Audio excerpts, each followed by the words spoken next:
ناظرین، میں تفسیر قرآن سات الجنان پڑھ رہا تھا اور ایک بڑا شاندار واقعہ مجھے پڑھنے کو ملا۔ قرآن پاک کی ایک آیت کے تحت یہ واقعہ مفتی صاحب نے لکھا اور حدیث پاک میں گویا یہ واقعہ ہے، اور یہ پیارے آقا علیہ الصلوۃ والسلام کے دور میں ہوا۔ ماجرا یہ تھا کہ ایک شخص جس کا نام تھا ثعلبہ پیارے آقا علیہ الصلوۃ والسلام کے پاس آیا اور کہتا، حضور میرے مال میں برکت کی دعا کر دیں۔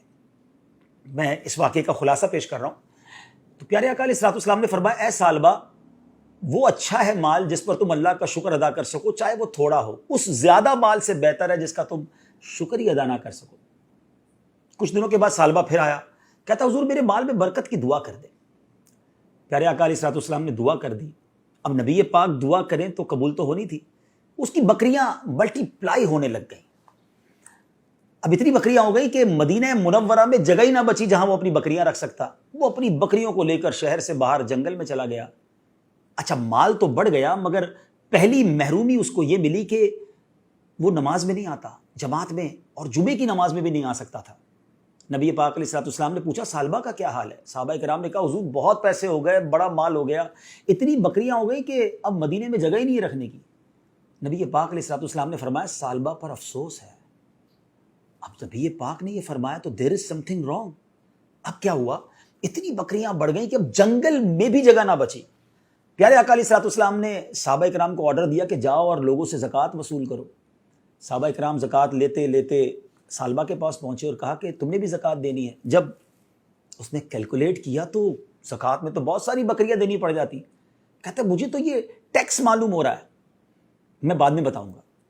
صحابہ کرام جب ریٹرن بیک ہوئے نبی پاک علیہ الصلوۃ والسلام کی بارگاہ میں، اس سے پہلے کہ وہ بتاتے کہ ثعلبہ نے کیا کہا، نبی پاک نے 2 ٹائمز، جی ہاں 2 بار فرمایا، ثعلبہ پر افسوس ہے۔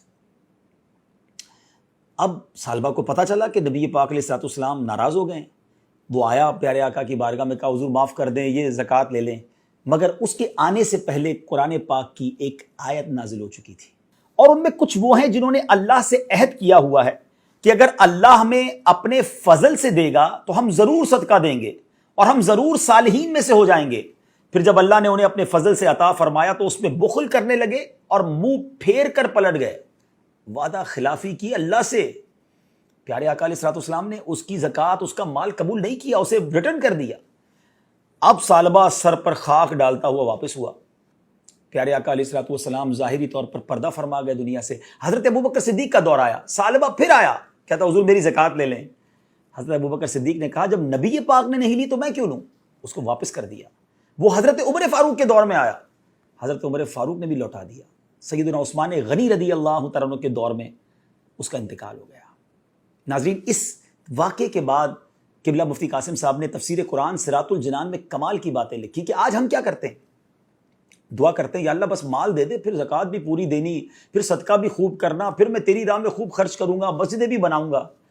پیسہ آنے کے بعد سب بھول جاتے ہیں۔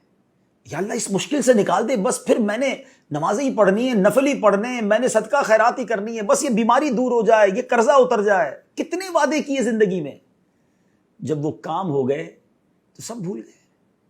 غور کیجئے، کہیں ہم یہ والا کام تو نہیں کر رہے جو ثعلبہ نے کیا تھا؟ اور پھر ایسی لعنت ہوتی ہے کہ پھر اس کی زکوٰۃ بھی قبول نہ کی گئی۔ علماء نے اس پر بھی ڈیبیٹ کی ہے کہ کیوں ثعلبہ کی توبہ قبول نہیں ہوئی، ثعلبہ کی زکوٰۃ قبول نہیں کی جاتی تھی۔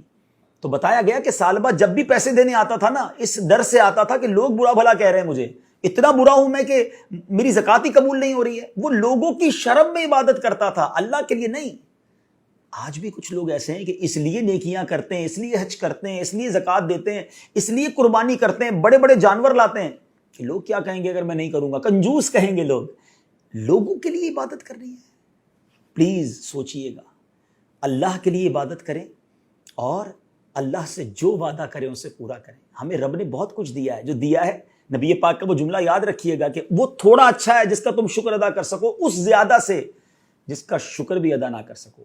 آخری بات کہہ کر گفتگو ختم کرتا ہوں کہ ایک بڑا پیارا کوسچن کیا گیا کہ ہمیں کیسے پتا چلے کہ یہ نعمت ہے جو ہمیں اللہ نے عطا کی ہے یا یہ ہماری آزمائش ہے۔ علماء نے بڑا پیارا جواب دیا کہ جو نعمت تمہیں ملے اور تمہیں اللہ سے قریب کر دینا، سمجھ لو وہ نعمت ہے۔ اور جب تمہیں کوئی نعمت ملے، کوئی مال ملے، کوئی بھی چیز ملے اور وہ تمہیں اللہ سے دور کر دے، سمجھ لو وہ آزمائش ہے۔ تو اللہ سے ہم اچھی نعمتوں کا سوال کرتے ہیں جو ہمیں رب سے قریب کرتے ہیں۔ صلو علی الحبیب صلی اللہ تعالی علی محمد صلی اللہ علیہ وسلم۔